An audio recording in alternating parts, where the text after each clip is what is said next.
Am I being followed? I have been hiking at one of my favorite trails for about 3 years now, but had several creepy encounters over the years. Luckily, I always hike with my 90 lb dog. He's the sweetest boy, but will protect me.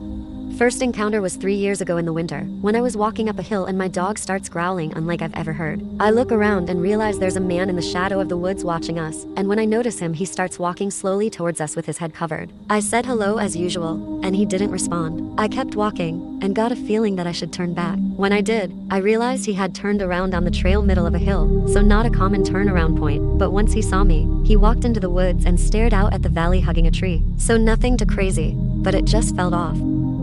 Around the same time a year later, we are walking on the same trail and again, my dog starts growling. He usually is very excited to meet anyone or anything. I realize there appears to be the same man standing off in the shadows watching us, but I figured maybe my dog just scared him, so he was standing away from us, waiting to cross the bridge. Otherwise he easily could have kept walking along the trail. Instead of waiting for us, we cross the bridge and keep walking. I again get a feeling that I should turn around. When I do, I realize he is behind us, so had no reason to be waiting for us to cross the bridge. I sit down with my dog by my side and pull out my phone while making it clear I've seen him not staring, just glancing in his direction. He stops when I turn around even though I'm off the trail and not in his way, but continues walking after I pull out my phone. I start walking back and find a large stick he had left that had been sharpened with a knife into a spear.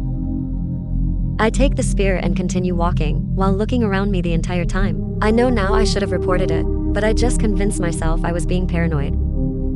About a year later, in the winter, I'm walking along the same path. Maybe stupid, but I took a year off and again, just convinced myself I was paranoid. It's snowing with the trails mostly empty, and I suddenly see a bunch of trees with frowning faces made out of snow, despite not seeing anyone on the trail for miles.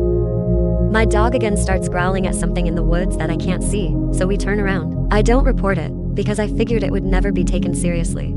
Then today, a few months later, I'm walking along the trail and find a tree with "See You" written in chalk. I immediately get a weird feeling and turn back and report it to the park rangers and police.